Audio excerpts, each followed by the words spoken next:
Bino boza ebele, bozo na biso TV moko bato ebele TV za radio T.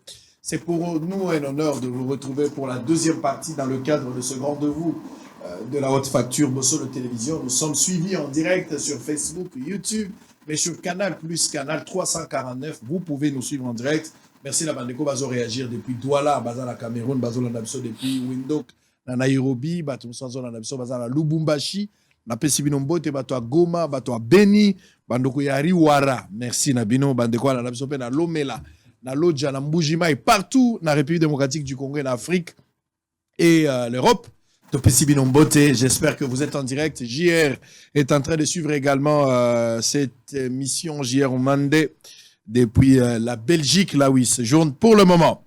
Allez, on va prendre avant les débats, naza na kamoko ya dénonciation la linga quand même boyoka yango bolo joie Fumototo baza déjà mais Fumototo m'a parlé d'un dossier na yo ki yango passe na motema. Je me suis dit non avant les débats aussi les salons le Camboy parce que ce qui na lobby to banda débat na rozata kolobangote. C'est ainsi que j'ai décidé de lui accorder quand même un petit moment pour expliquer problème on ngai na comprendre mais la lingi bino pe bo comprendre li Camboy ezaka lokola mama o ya uti koloba wa tango diaspora zoya pona ko sala quelque chose par rapport à appel ya mokonzi ya mboka ou bien un jeune entrepreneur alingi apusa na Isaïe wana nde siko français bandi makambo koyoka oboko na pasi makambo ezokendeka lokola akili o yakina makambo ya poisson akili yaki kopesa solution ya maele me bato ba ina moyen ebino mboko koyoka makambo nyonso ndenge za koleka na che pembeni nande komoko abeta makina kati ya likambo bokoyoka témoignage ande kwango soki bango baselisi Nathan Moukio bango bakoloba les problèmes les accords en temps et belité mais pas comprendre de quoi il s'agit. Alain Bolo je vais faire son entrée comme ça tu vas débat d'actualité elle est le tout premier débat et qu'on a en direct dans Canal Plus parce que tu lances depuis lobby. Fumototo, bonjour, bienvenue. Bonjour à vous tous qui nous suivent. Allez, on va continuer to bandana nous les solo na biso ndenge na lobby. Obetelinga li solo moko. Na monio na moi passe na tunio likambo nini oyebisinga te likambo zali pe o expliquer ngai na okende na ba français mingite na lingi okende lenga na explication ndenge nga na comprendre ba congolais pe ba yeba dénonciation lingi ko sala avant na kota ta mososo ki ba besoin moi mitune zali mais expliquer ba congolais bazola na éparpillé à travers le monde y compris les chefs de l'état de quoi il s'agit. Alors ngai depuis un certain moment na décidé qui désormais bisika balobi par exemple le chef de l'état sali makam mais batu ba moniteur ou bien les kana télévision ba monangité ngana kitaka suite on moni par exemple betaka masolo ya ba école 17 école le chef de l'état tongi awa na Kinshasa ba école modon monaka ndeko muza o tuzaka na ba yebité moi je quitte na kitaki ni rambo na lati na sele na monaki ba école ango tozo monter kana bosola atango sili boko mona sur terrain nde to comparer ba bâtiment kala bâtiment sika situation kala situation ya sika.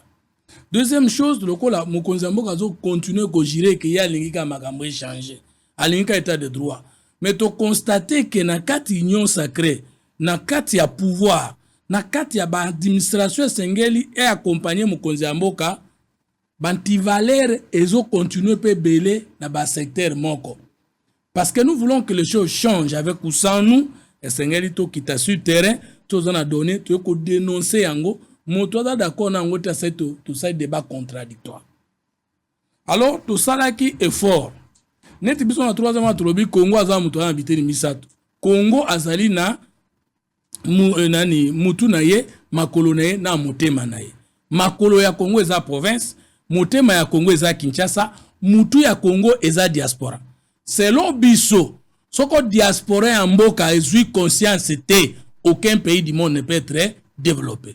Selon biso, ba fonction net ya diplomatie nyonso, ya politique étrangère nyonso, esengeli désormais topé sango na diaspora.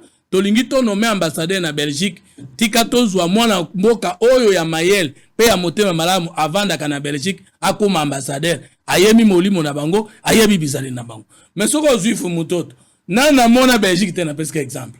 O nommé nga ambassadeur na Belgique, na okendo yekola na caractère ya bato na mboka ya bato au même moment makambo etali affaires étrangères makambo etali coopération makambo nyonso ya mboka etali ke esengeli ebimisa politique libanda to confiango na diaspora pas diaspora ya mabe mais diaspora ya malonga pour d'après la recherche Nabiso, selon l'idéal les patriotes, parti politique à troisième voie, aucun pays n'est développé sans qu'on paie sa importance qu'il faut dans la diaspora. Tout à fait, il faut savoir que la diaspora Congo a une responsabilité mingi parce que 80% de dirigeants la diaspora. Mais ba baby si na ba régime sur l'équipe, ils appellent à bango. Mais tout la diaspora qualité, ou ils a parfois ayé banité. Pendant que Mokonzi Mboka depuis aye, yé moko pa yé importance la diaspora pour avant di pe libanda mingi bien qu'il y a bana combiner les deux.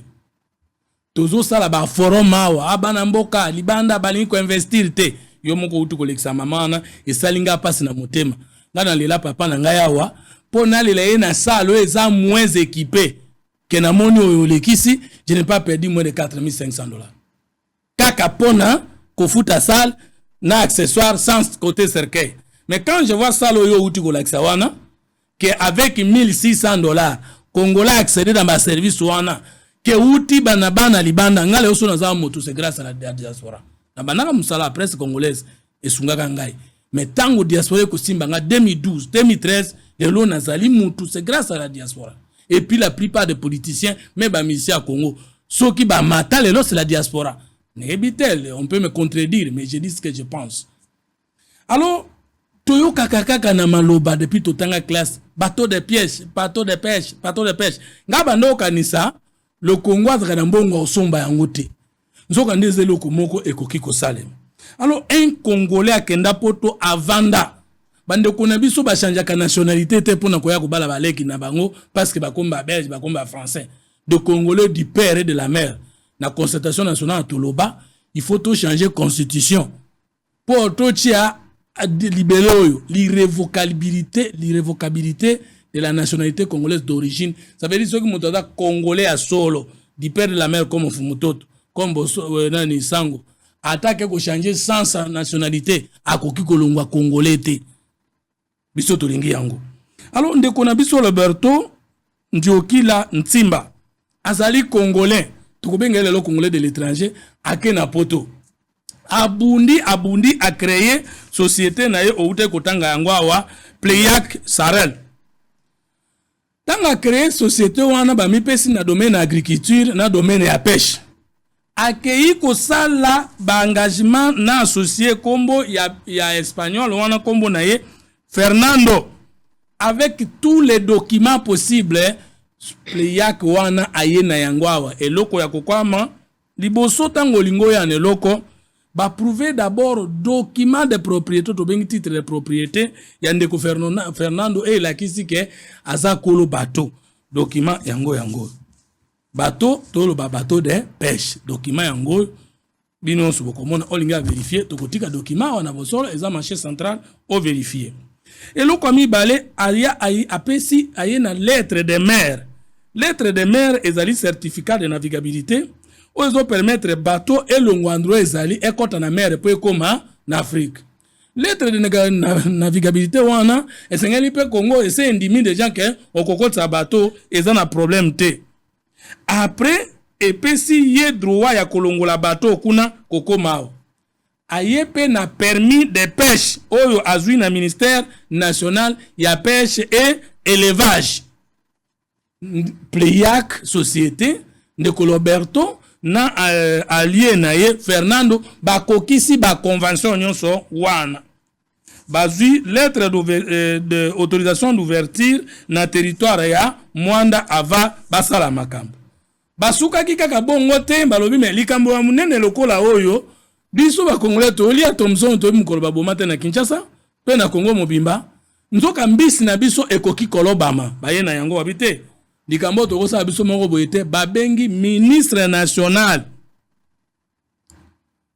aya kosala nini aya d'abord lettre d'inauguration yeloko wana epesami kaka kuna na Mwanda babengi mena ministre national Bokele Jema na madame Pauline Vibudulu ministre provincial ya pêche Bokele Jema ministre national na ministre provincial ya pêche baya ko inaugurer pe komona bateau yango ezato lokola babeti masolo bateau tozolo bezali bateau eza etelemi na libongo na Mwanda elobi mbisi oyo ezotambula na bomoi na mabele na yo na se ya mai na yo ebimisi yango soko dans la libongo ke bakoteka sur place osombi mbisi directement au lieu ministre oyo nazolo banakanisi ba image zali bakotinda ya biso ministre wana ba inugire eloko kitoko eloko malamu ekomi na etape ya kubanda pêche tango balancer pêche ya liboso nzokande pêche wana nani filet o basombaki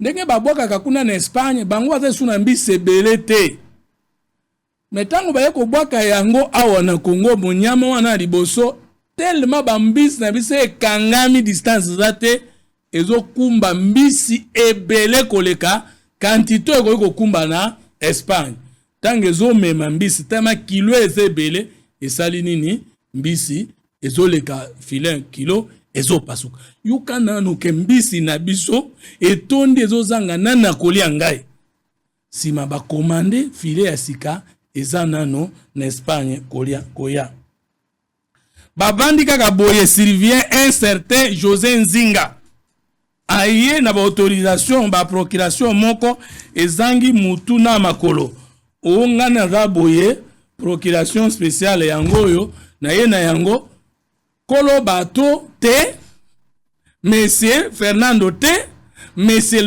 Roberto te mwasi moko ya commissionnaire ya moibi ya mpoto aya sangani na ye bakosi kendeko wana aza directeur Yonatra na boma ndeko José aye akosi baninga ndenge wana apesi document tango ndeko Roberto na bato bazo gere société nyonso ba moni likambo wana ba séperité ba recourir sikoyo na justice tabake na justice na niveau ya mwanda ba saisir procureur ya justice ya mwanda ba bengisi bango justice ya mwanda eye esali saisi ya biloko nyonso wana e boto la Roberto na société na Prebac bato wana mais oliba ya ta koluka bato alobi ke ba pesi procuration spéciale ezwana biloko ya entreprise nyonso ya Roberto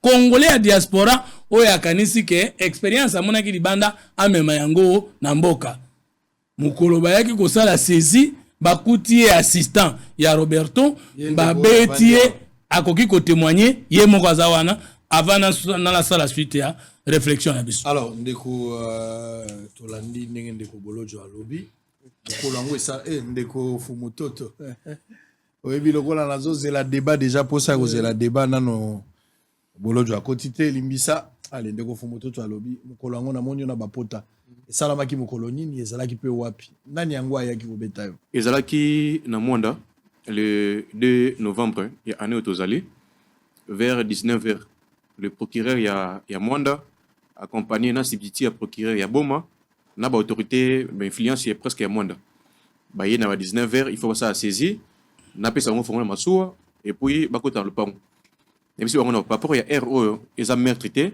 tout ça l'enlèvement ya mutu a mutu kufi a pour que ça l'opération na butu boy venez demain bo sala ngo lobby na procuration na bango là demain ba yé na tongo bakoti na lopangu basali saisi babaksi bakadina likolo ba dépôt ozaki ya okangama parce que fongola zaki te bakina masuwa babuki kadina masuwa et après cela te kozonga na base esika entreprise ezali bani ko bimisa biloko bakosa mutu ko na bango vers 18h ne ko senga bango parce que ni ne au-dessus de la loi mais malheureusement ne ko comprendre que non na mboka na biso ezana bato bazali kolombe mbeko bazali là je vous rassure basali ningo bazu biloko bazana ngo besoin le mardi vers 18h ba stopper ba continuer le mercredi.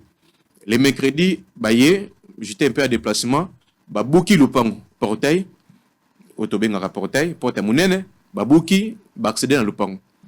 Ba continuer opération na bango ya koyiba biloko.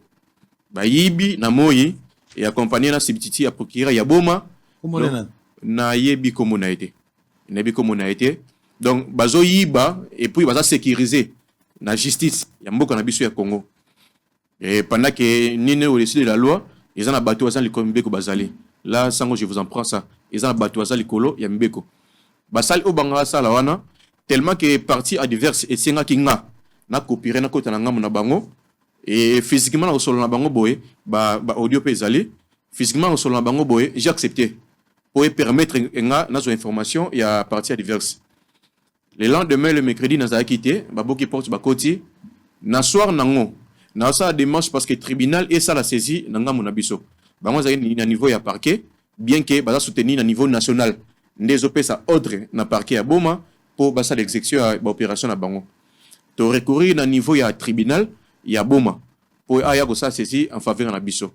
Vers 18h, tu commis na niveau Mwanda, tu sali saisie en faveur na biso.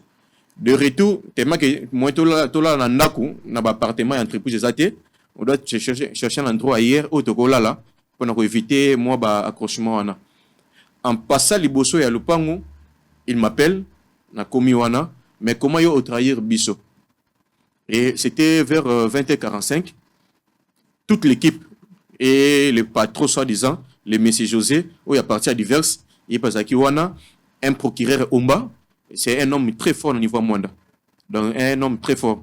Tellement il a un plateau, na relaxaté, na ma pota, comment il m'a frappé, na mes notes nae, azu kaka betinga, néomoni na ma pota même dans tout. Donc, Aza OPJ, il semblerait. Mais un commissaire très fort. Non, donc c'est un homme fort, au-dessus de la loi. Et vers 19h, comment tu nous as trahi, n'engeni au teki biso, tobaki zala kimia, coopérer na biso, aucun niveau tribunal pour nanini. Et bokangaye. Bazunga 19h45 wana na kena territoire sans que na samba bon na bi membe ko penate mais du moins avant que ça na kacho il faut bosambisa na sambité na koti kacho banda 20h45 on a ti 23h58 ndebe ko bimisanga na kacho pona ke no samba na sambisanga l'OPJ Omba l'homme fort tapesa yoro de bakanga oui yim to sambisanga abani ko sambisanga tellement que azana besoin na lobabiloko unga na yebite tema ya monaki na lobaki ya ngote abani ko menacer balongolinga na kasho ba bataki ba bien en kasho basi mo kasho mo spécial esika mo kimia na ko bien ngondengo na bien que kasho ya na biso ya Congo mais esika mo ya mo kimia tellement que na lobaki te oye alinga ki na loba selon ye ba meminga na kasho esika ba criminel baza ba brigand ba kuluna esika bazaki na kasho wana apesi ordre. Bon, j'ai appris ça parce que c'est la première fois que je non na kata kashu dans le gouvernement Mbimba. Si c'est dans le gouvernement. A pesi autre, ba bien que Mobutu. Donc numéro 1 na kashu wana Mobutu. Mobutu azana fongo la masuwa a Bombi, a Bokoloba, na yoka libanda, na yoka. Et puis na koti na kashu, fongo li poste na koti na mulili wana, bon gloire à Dieu, na protéger moi mutu, moi elongi. Na koti ba beti ba sali o banga sala. Na zana pota na kuisi awa, so bo permettre na kolongola pantalon. Na la sabino pota mona za na quiz na kati ya kasho gilet za na kati ba okata suki et puis ba katinga na kati ya kasho na koti na butu wana ils m'ont maltraité ba beti ba sali obanga sala ba déshabiller ngai c'est la première fois bana bota mana tika bolomu nengo na miso ba te belé au moins peut-être na miso mutu mongo to deux personnes à l'hôpital on peut comprendre ça te liboso moi aussi to liboso moi aussi pour na linga déjà oui liboso moi paradis na koti kala nengo na mais liboso bato et tout le quoi bato c'est la première fois na tika la bolumbu babwaki mai babeti balali singa bazu mutu na ngwa tcheli kolo ya toilette donc porte à toilette na tche mutu wana de 0 heure presque 30 ti lobi na tongo et longo wana ba transférer na parquet na kena sambi ba kotinga na kasho kuna susu kasho ya kimia ezali kasho ya mbutu pe ezali mais pose na kasho mo ya kimia il faut que futa quelque chose pour que na kasho na kimia donc bien que oza détenu mais faut futa mbongo pour aux alarmes est-ce que moi ko beta yote est-ce que moi ko permettre au suba quand même na bidon au lieu que bo suba na mabele est-ce que bola là donc voilà ce qui s'est passé le cibiti a procureur tu a proposé ngango à senga ngato kuta le même jour na soir tout va ensemble n'est bien sûr cohésion nationale to ino sacré na yebité tout va ensemble pour que to négocier ba proposer un salaire bon au-delà salaire on a tout chacun na entreprise na trahir entreprise donc moi je l'ai pas fait.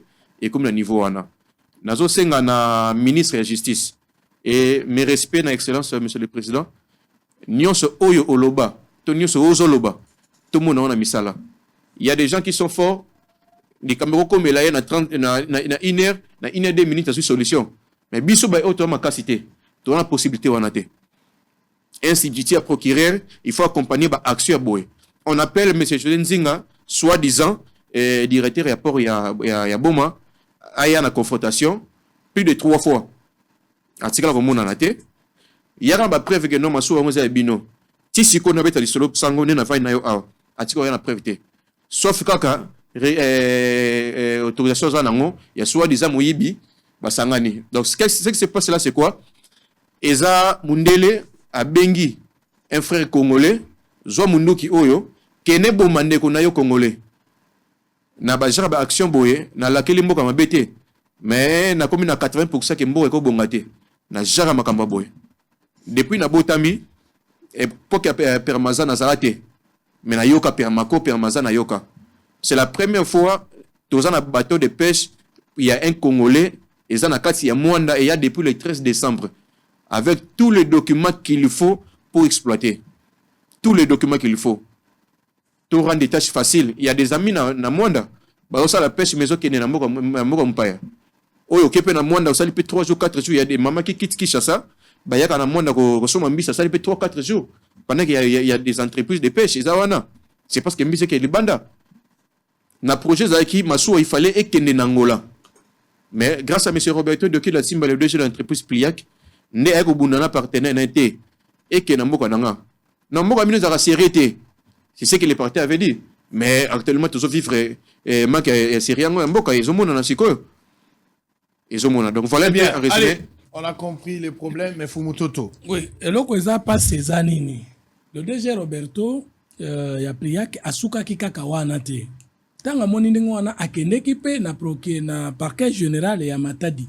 A saisir parquet général ya Matadi, procureur général ya parquet ya Matadi a lancé invitation à l'endroit de M. José Nzinga pe yebaya a confronté bango ayoka. José Nzinga nde escroc ya boye wana les soins disant DG moyibi oyo ya mundele ya poto ya Masuwa. Ah ouais. Oyo alinga récupérer.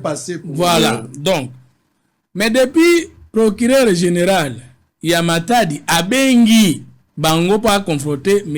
José Nzinga akomona na te. Mais il paraîtrait d'après ndenge bandeko na tuni bango alobi par contre na parquet général de la République oyo ya cour de cassation awa ba komi mikanda ba rétrocéder isusu bato wana na M. José Nzinga oyo akeko longola ngo na mwanga esika ezali na société na poro ya CVM ya na compte ya société Pliac ayena yango na poro ya Boma o babengi port Kuntwala ya Joseph Kabila Kabang ancien président de la République pe mutu wana komi koloba bokende partout j'ai des relations ezali wana port oyo eza couverture na ngai bokotika la kozwa yango atabo matina lola te alors tant bandi ko bayebisinga babite bino bozana munoko ngape na zana munoko et comme c'est notre habitude ceux qui mutu aza victime et injustice na les acquis de l'autorité to ko défendre ceux qui mutu asaki likamba malam mais batu balingi ba wanga nango to ko défendre yango nous faisons une sorte de donc Fumutoto na régime ya Félix Tshisekedi babotoli congolais Masuwa na ye babotoli congolais Masuwa ya pêche kasi Masuwa ya pêche oui na régime ya régime et puis mutuana lobi aza en fort atiangwa na Kuntwala donc Tshisekedi a créé ba na couverture ya libongo ya ancien président de la République. Moi je pense même que Joseph Kabila lui-même ne peut pas savoir ça parce que na mboka na biso tolingi ko trafiquer na kombo ya ba personnalité mingi. Je ne vois pas comment Joseph Kabila peut être content que baboto la moto Masuwa soit disant na kombo na ye na koki komona tina na ye azana makambo na ye ya malambo ya mabe mais je ne pense pas que kotanga kombo na ye na makambo wana ya malamu. Et puis bakonzi ya justice DG asali musala kitoko dozo gérer plus vali lelo alekani ba signation basenga kiye ije fasali musala kitoko amatisi ba recette a créé ba contentieux mais likambo mukonzi mboka ye moko azobelela tous les jours to kufi na côté ya justice na côté ya appareil judiciaire mukoloni ni petit congolais akozwa raison na justice à Congo mukoloni ni procureur général procureur de la République juge congolais akozala totalement pour la loi et la justice pas dans tout le cas mais na bato yo bazwa justice na mboka comme moyen pour na koboma les petits peuples. Oui, na justice na biso ba magistrat à qualité bazali, ba juge à qualité bazali, mais ba muke ya mabe baleki. Alors biso to beleli mukonzi ya mboka, bakonzi ya mboka na administration na politique to décourager diaspora te. Po diaspora na biso emesana ki makambo musique. Diaspora na biso ezalaki ba combattant. Diaspora wana etali elongi ke ok tofinga mingi totiole mingi to kende siko na mboka to lakisa de quoi on est capable. Tala ndenge to remercier bango. Député Monko asali banquette te ndenge na landiawa a diaboliser, a jeter poubelle nani comment ba benga kango opprobre na œuvre ya mama wana zo la tuna eloko nini député tindi olo baboye siko to benga diaspora zo na mboka to ngi siko to développer conflit de génération ou conflit ya ba batikala na mboka no batikala ki libanda to vivre po bango bazali bango ba vivre po biso to zali donc to sengi na justice en mboka to sengi na bakonzi en mboka situation est là aussitôt réparée et parce que ça n'honore pas le mandat du chef et ça décourage les individus qui veulent nous accompagner à présenter un bilan dans tous les secteurs au peuple congolais après 5 ans.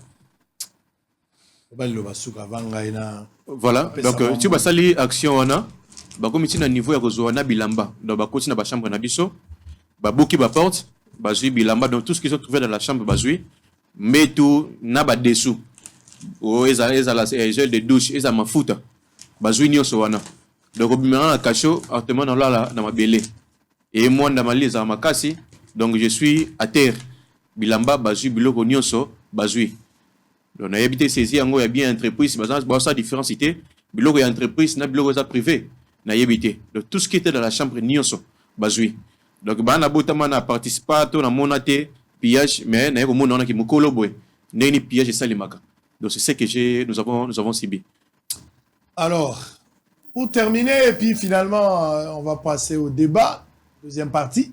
Oh là là, est-ce que banana bisoti bakokola, banoto boti bakokola bakoma pe bato. Mon colonie to robeta li solo ya courant na passé, to kolobaki ba période moko courant to ngisaka Congo hein. Ba période moko boye to zaka na problème courant kuluna yaka période mi colonie nyo to komisa ba désordre nyo so ekoma na passé parce que toujours vivre en otilelo ezo sala pasi moto akufi tango so akokendeli felo aza déjà na molili esika azali me place bazo lela epe na sala matanga kura peke ebemba moni molili mbala mibale ezo sala biso pasi. J'étais en train de dire pour terminer avec ce qui s'est passé avec notre frère na régime ya Félix Tshisekedi babotoli moto bateau de pêche. Un Congolais à diaspora, à Bundi, à Sali Lobby, à convaincre, à Tcheba Moyen Naye, à l'andeli procédure. Aye na bateau tiao. L'État pesi enzela comme ma bateau na Kisasa. L'État pesi la main d'association. Ba vérifier mikanda ba moni kazana molongo. Alobi ne kinda liboso sala mosala. Mokonzi ya mboka Félix Tshisekedi akenda kana malu. Akoma ina kinkole pe. Alobeli makambo ya mbisi ke nazui fongola ya kolesa ba Congolais ata ko fongola yango bando musu ba ibisa ngako na bike bazomona lokola bato ba doublaki il faut que doubler soit quelque chose pour fongola les hommes na fongola ya mbisi ba conseil nyonso ba kotisaki désordre. Heureusement que Félix Tshisekedi asali akomboli bango ba misusu na moni bango ba komi na ba sona hydro ko misusu ba ke ba transco mandat l'état pesilaka. Sikoyo Congolais wana azali réponse ndeko akili oya ba poisson azalaki na mayele me makoki ezalaki te. Mais voici un Congolais qui au-delà ya koloba diaspora aye na mboka oya aye na bateau de pêche. Mais moto moko abimi na prétexte moko ke yende azali mokolo bateau. Pe azata na mokanda ya malonga te. Moto mokolo bato alobite na ndimi kasoke za yo la kisa mikandanga pena la kisa. Influence ya justice ekoti na kati. Po boboto la Congolais moko bato na ye. Donc na régime ya Félix Tshisekedi to ko retenir na mito na biso souvenir ya bana bakoma na classe Congolais moko baboto la kaye bato na régime ya Félix Tshisekedi. C'est grave. Est-ce que diaspora bakozala su na motivation bakozala su na courage ya kozwa misolo na bango ya pasi tango bato ya poto bamanda koloba pasi oyo bamonaka banda kokanisa lokola baexageraka me tango nazwi makoki ya kokende na poto namoni malili ya bamwe 10 mwe 5 bamalili ya ba 17 ya ba 3 degré moto na se ya malili ya na yo bengaka yaya musala azosala yango na pasi ya malili na butu po akangisa misolo sengeli tomemi ya bato ya modele wana bato wana bayawa bakomi baumbu na mboka na bango moko mpo na nini monsieur Omba aza na Bwanda balobi aza pomba ya bangaka mutu te alobi ke Félix Tshisekedi nde atindaka ye monsieur Omba depuis Mwanda koto oyo mosusu abimi soki José alobi ye mutu akosimbe azali te ye azali ndeko ya Kabila babani na Kabila lelo te. Finalement un Congolais est en train de perdre son bateau de pêche mpo na nini oyo mosusu alobi yo te ye bakosala ye loko te ye ayebani na chef de l'état bazalaka na ye na Belgique wala Omba kote oyo mosusu alobi yo te nga bakosanga eloko te na Kabila tobandi lelo te eza mutu toumela ekala depuis Katanga. Un Congolais est en train de souffrir pe azo perdre bateau na ye mais au-delà de ça bo violer procédure boko ko beta un Congolais boko tisie na kati ya kasho bo betie illégalement oyo ko ela elobi na nzoto boyebi yango M23 aza na manduki azobundisa biso mais sur le plan administratif sur le plan judiciaire toza pe na ba M23 toza na bango na kati ya camp de bato ya ozomona ya justice ya M23 ya kokota botoli bunagana ndenge azobotola bato ya bato lokwa babotoli bunagana to ruchu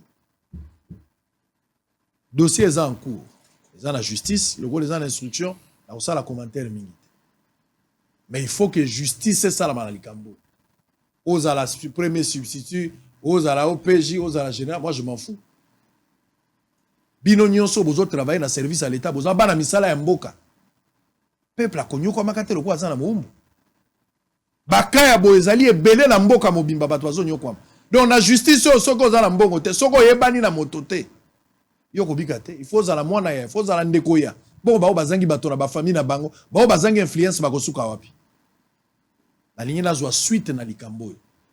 Je promets aux Congolais que je vais suivre ce problème ici. Mbisi wane sengeli mona na ba Congolais bali alifuta na bango. Pourquoi décourager? Les entrepreneurs congolais sont découragés, tués par leur propre gouvernement. Et ce n'est pas intéressant. J'espère que makambo na loki o na lobiawa boyoki yango. Gouverneur ozali na province oza koyoka makambo baza ko. Gouverneur côté ya Congo central oza koyoka makambo bazo ba gouverneur de province. Makambo tozolo bozo koyoka. Ezo kofingisa lokumu pe ya esika oyo ozali kokamba. Bongo soki to Matia Likolo, ministre de la Justice, procureur général de la République. Akamonyo sozolo. Bon meka kolandela likambo bo pesa yano. Congolais azwa esengo, pe azwa motivation à continuer kosalela mboka na ye. Lilo basuka.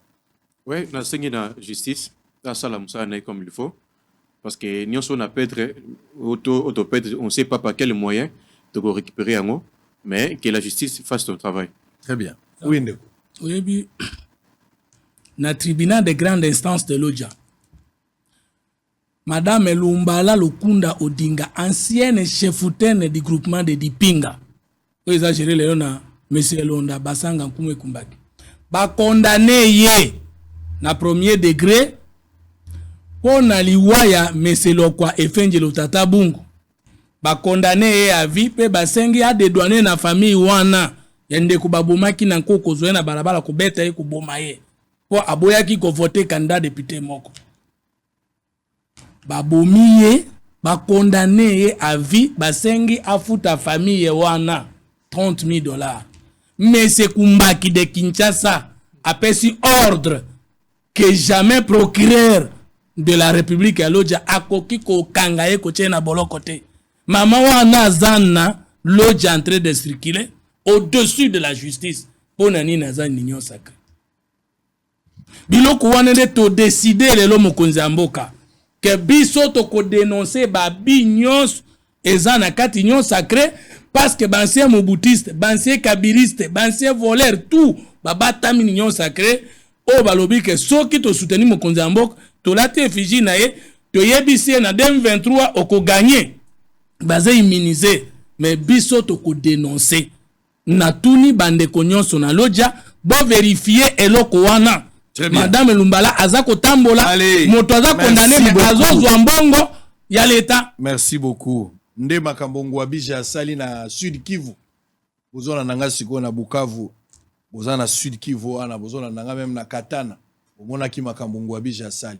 Moto na manda moko abuzui banzoto misato na PPRD na FDC siko akoti na IDPS. Akoti na mer de l'oubli. Place au masomo bakotanga isusu te. Place les péchés sont pardonnés. Place au bakomi na pare-choc, bakomi na bouclier. Aye kokota na IDPS. Pe azokata mokolo azokota na IDPS na chef photo ya mokonzi ya mboka na sima. Félix Avandi ayesko azali ayebo kosala ngai eloko te. Naza mwana union sacrée. Ngai siko na komi na makila ya IDPS. Wana ngwa bija azobeta tolo. Alors que nous attendons le rapport de l'IGF officiel pour na ba présumé ba prétendu détournement oyo salami ebele. Oyo kibino moko ba détournement totanga ki on a ba rapport o ebimaki. Ezala ba chef français, nous attendons le rapport. Je suis en train de demander à l'IGF bolobaki bokocha biloko wana na site. Pourquoi ça traîne? L'IGF, pourquoi le rapport de Ngouabi je traîne? Il y a Sud Kivu. Nous avons besoin de ça. Nous avons besoin de ça. Monsieur l'IGF, nous voulons voir lumière autour, il y a dossier, il y a Sud Kivu. Toiba makam. Ngouabi Jewana kenda ko sadere. Yeyo, Ngouabi Jewana. Moto penza bazo attaquer na ba dossier. Balobi ba ko isaye. Na minute oyo moto moka zalaka député, aza député kuna, asala cimetière na ya monene. Yende moto zalaki auteur ya motion oyo ko isa Ngouabi Jewana. Obi ke ba piller cimetière ya moto. Ba baby si o kasala cimetière ya monene. Na prika promotionnel pour na ko aider ba congolais. Mais parce que moto zalaki auteur ya motion ezo ko isa Ngouabi, na minute o ba piller biloko nae. Mboko tokosuka wapi? M23 asala manyanga na Bunagana na Ruchuru. Mais na kati tozala ba M23 na ba province. Tozala ba M23 na gouvernement. Tozala M23 na justice. Pe na ba secteur nyonso ya vie. Na bisagi bino ere ya politique. Ere ya politique. Ekoya na tango moko. Bato ebele bazo nyoko la biso bo na politique lokwa na aquarium. Onotala ngona ndenga musika. Allez, on va se séparer. Merci. Courage, avec espoir que l'État de la Makambo n'est pas ko dénoncer yango. Bandeko Sika Bozwami, on va changer de chapitre. On va terminer maintenant avec le débat. On va prendre maintenant Fumototo. Awa Kozala face à Lembolojo. On n'a que deux sujets. D'ailleurs, un seul sujet. Et ça, l'actualité, c'est le problème de l'Est. Peut-être nomination et Salamia. On va essayer d'ouvrir peut-être pour nous féliciter Bandeko Bazu. Mais plus dossier à Est et Nengezo qu'on préoccupe dans ma case. Nous avons 50 minutes dossier à Est. Nous avons de la Gagayango. Par la même occasion, Mbokoyo, Bisomoko nde toza ko boma yango. Nazoleka na boulevard Lumumba, bolo jwana Fumototo. Nazoleka na boulevard Lumumba. Comment liboso ya siège ya IDPS? Siège ya IDPS. Na se ya nzete. Mama moko azawa na che restaurant azolamba ndakala, munyenyi wa ngomba, azolamba mabulu wa ngomba. Mama azolamba azokalinga tusha na pundu, mituka ezotalba. Azomona mituka na aquarium to batu. Po mutavani na sanzete azokata fufu mais en plein boulevard. Na ebite biloko yango esala ndenge. Marché pirate oyo, restaurant na ebite mama zosala la beauté à Dubaï, c'est-à-dire restaurant moko ozolia mozomona mutuka ndenge zoleka. En plein boulevard. Liboso ya siège à IDPS. Atindaki caméra ekomaki place wana. Et le long ya boulevard marché kutunde kolobate. Soko uti aéroport ti ozoya okomona marché na marché. Tolobi na Jantiningo bila. Ba espace ya l'état ezali. Botonga espace botonga ba marché na ba espace ya l'état. Bolongola wenze boti ata wenze kote ya Maluku. Bolobaka bosala wenze ya monene kuna basala wenze ya monene. Bato nyonso balongwa boti ya transport bato bakendaka. Ezaka pa na biso na kwen nyonso zobima ya venu esengeli okuta wenze. Kinshasa ekomi salité pona yango. Oh, l'État n'est pas la mécanicité. Donc, vous avez dit Zandu jour et la tokoya na Zandu. Alors que vous pouvez faire mieux que ça.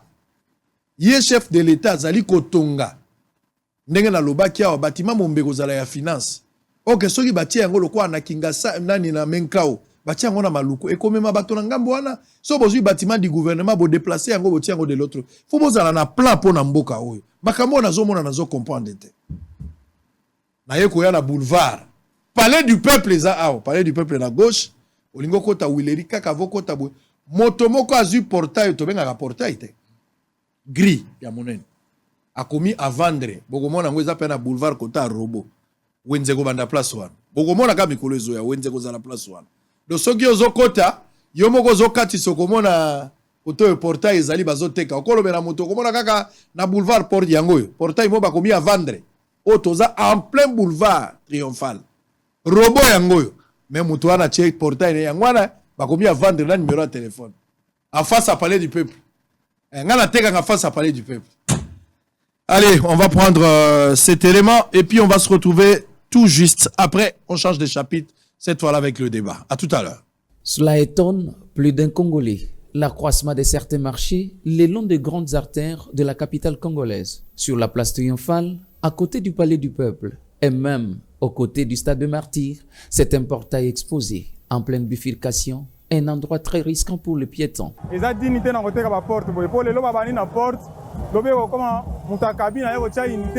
lobi kuna mutu ya nini ya mikate ayeko sala mikate donc en tout cas eza dignité na koteka porte place eza marché te eza lieu moko bakoteka te surtout que eya pembeni ya ba palais du peuple là où se trouve notre institution menée na mboka jamais en tout cas jamais. Même la police na biso bakoki ko intervenir pour chercher propriétaires locaux à évacuer yango faut luka place oyo batekaka biloko dans un marché lieu oyo esengeli bateka biloko nde bakota pas ici.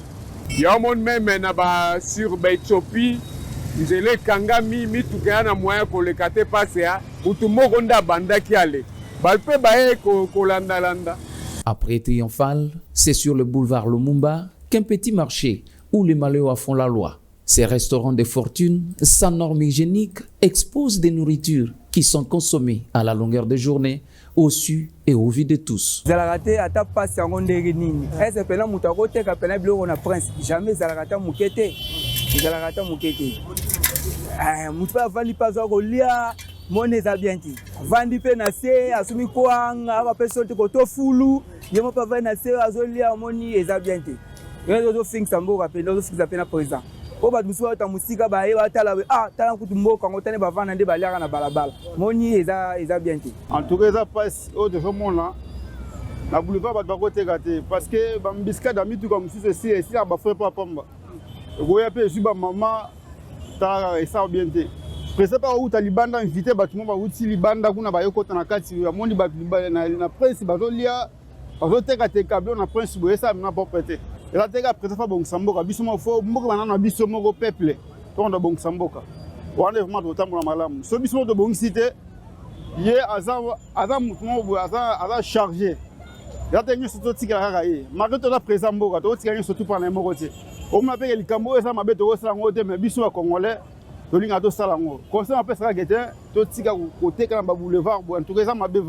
petit marché à Kinshasa commence toujours par un petit groupe et s'étend dans un laps de temps aux autorités d'ouvrir l'œil en vue de prévenir le vide de la population.